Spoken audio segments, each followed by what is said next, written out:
You ever walk into a showing and immediately think someone died here? Well, in San Diego, that might actually be true because while the city is known for sunshines, craft beer, and 70-degree Decembers, it's also got some of the most haunted real estate in the country. And today, I'm taking you on a tour of San Diego's most haunted houses and historic districts, where the walls have stories, the basements have cold spots, and the resale value surprisingly strong.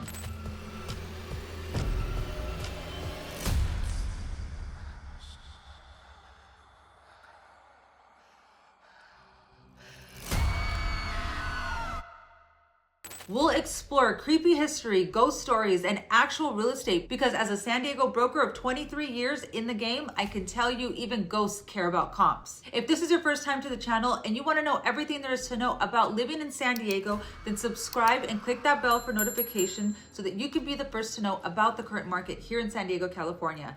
My name is Victoria Sandoval and I'm with Select Premier Properties. We get calls from people just like you every single day. So whether you're looking to move in 9 days or 9 months, feel free to reach out. My contact information is on the description below and I'd be happy to help you make a smooth move to San Diego.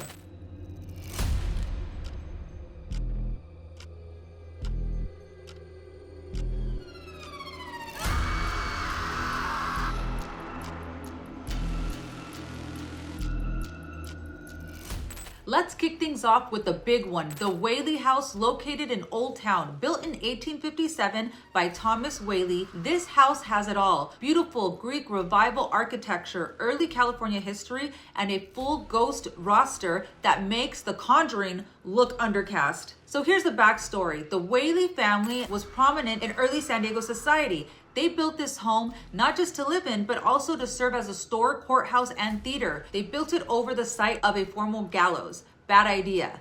Before the home existed, a man named Yankee Jim Robinson was executed here, and legend says his spirit never left. People report hearing heavy boot steps upstairs, footsteps, cold drafts, phantom cigarette smoke. Oh, and the Whaley's own children died tragically in the home. So if you're hearing giggles from the nursery, no, it's not the neighbor's kids.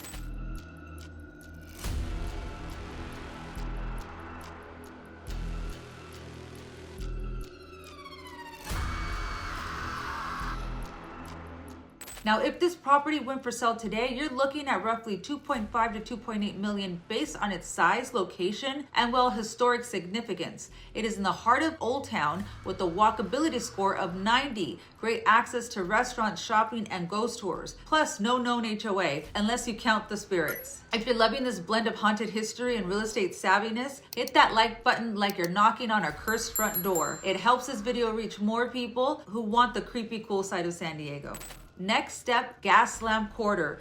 Today, it's the heartbeat of San Diego's nightlife. But back in the 1800s, it was, let's just say, morally flexible. This was the red light district, a gambling zone, the bar fight capital of early San Diego. One of the most famous haunted spots here is the Horton Grand Hotel, specifically room 309.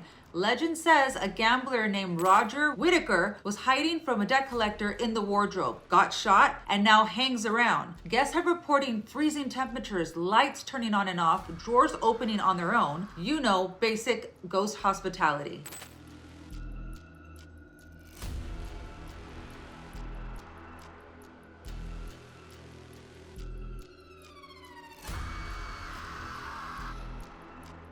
Want to live in a haunted Gaslamp condo? You totally can. Restored Victorian lofts and mixed-use buildings range from $900,000 to $1.3 million depending on the square footage and view. The pros: unbeatable location, tons of food, and historic charm. The cons: thin walls, downtown parking, and the occasional phantom poker game in the hallway. Quick favor, if you're enjoying this spooky San Diego real estate tour, hit that subscribe button. I post weekly breakdowns of San Diego neighborhoods, haunted or not, and how they stack up in today's market. Plus, I promise, I don't ghost my subscribers, ever.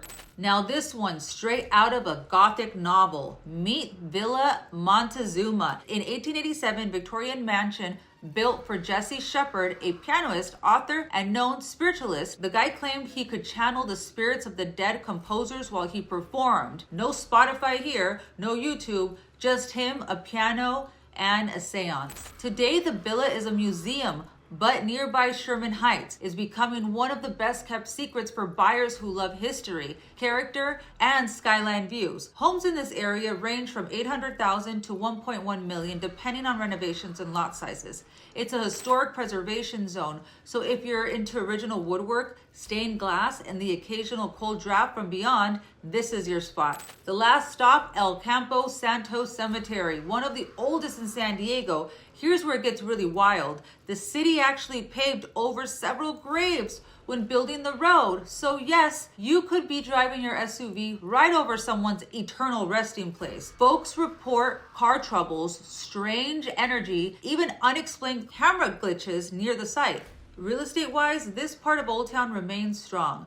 Homes near the cemetery, think historic bungalows and small Spanish style homes, can go for 1.2 to 1.5 million, especially if they're renovated. And hey, if you're into Halloween decor, you already have the vibe built in year round. So, would you live in a haunted house if it meant walkability, equity, and instant party stories? Or is a cursed attic a hard pass? Either way, haunted or not, every home has a story. Some whisper, some scream, some rattle your pans at 2 a.m. I'm Victoria Sandoval, a San Diego real estate expert with 23 years of experience helping people find homes that are beautiful, livable, and mildly possessed. Just kidding. If you love this video, don't forget to like, subscribe, and maybe light a candle before watching it again. We'll see you in the next video. Thanks for watching. Bye.